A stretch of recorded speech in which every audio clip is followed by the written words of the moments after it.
Bonjour et bienvenue dans les rendez-vous psycho. Tout est parti du post Instagram du compte C'est qui la bosse.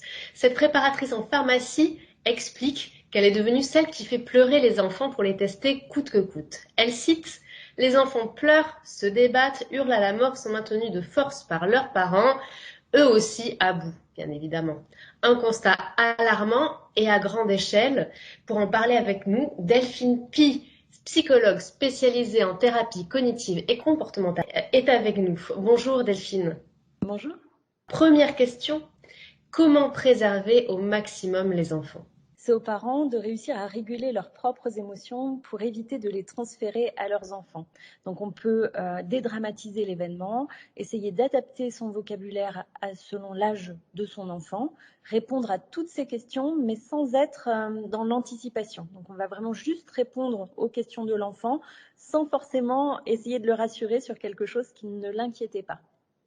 Avez-vous des conseils pour les préparer à passer un test Covid sans stress? La première chose qu'on peut faire, c'est déjà montrer ce qu'on va faire, les gestes qu'on va effectuer sur son doudou, par exemple, ou sur une poupée. Ça peut permettre de rassurer, de dédramatiser. Après, dans la mesure du possible, on va attendre d'avoir l'accord de l'enfant avant de procéder aux gestes. On essaye d'être dans un climat de calme et de sérénité. Ensuite, on peut essayer de faire attention à sa communication.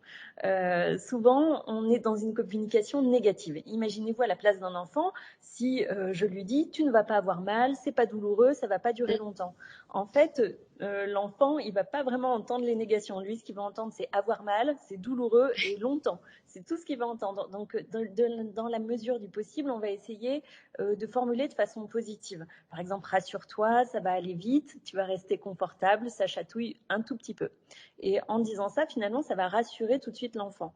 On peut aussi essayer de distraire.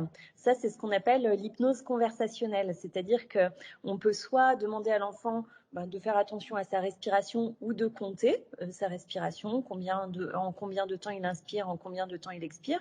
Soit on peut lui donner un peu une tâche cognitive.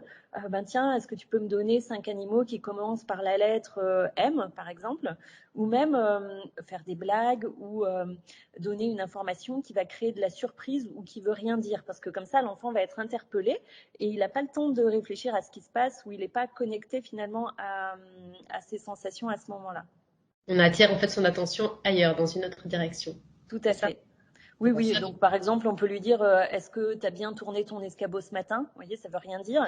Mais le fait de dire ça, ça va l'interpeller un peu. Et en fait, ça évite qu'il soit trop focalisé sur le geste, sur ce qui se passe dans son nez, quoi. d'accord. Merci pour ces précieux conseils, Delphine. Mais comment réagir quand son enfant est positif Covid pour ne pas ajouter du stress à la situation? Je pense que l'idéal, c'est d'essayer de faire comme si il était question d'une grippe, tout simplement.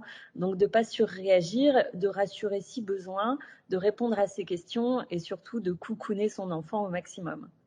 Bien évidemment. Nous avons maintenant un peu de recul depuis mars 2020 déjà.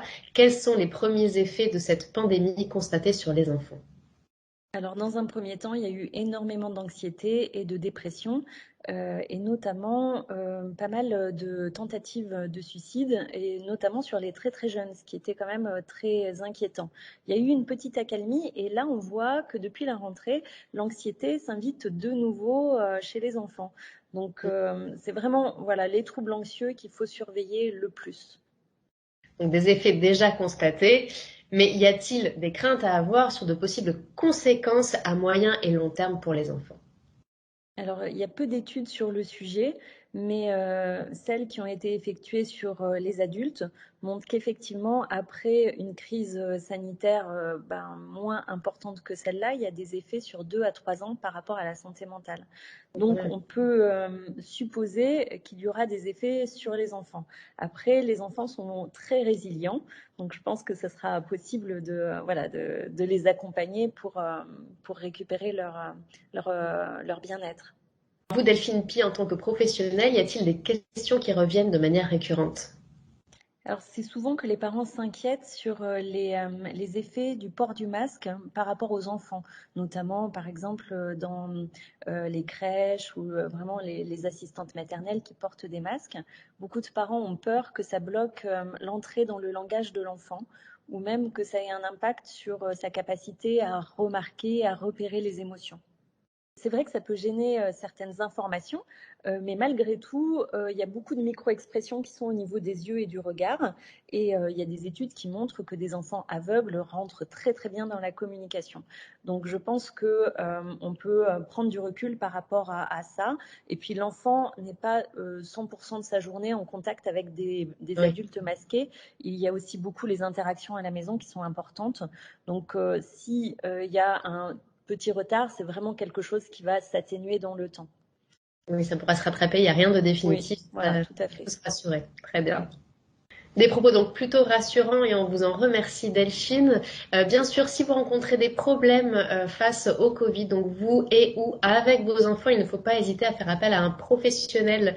Et à ce sujet, donc Delphine ici présente est joignable en consultation privée. Où peut-on justement vous consulter, s'il vous plaît? Alors, je consulte sur une application de psychothérapie asynchrone, Psynergie. Et vous avez peut-être un compte Instagram que l'on peut suivre? Oui, tout à fait, Psynergie-Delphine Pi.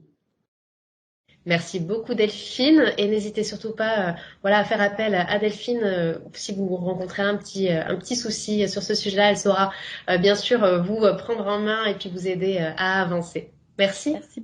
Merci pour l'invitation.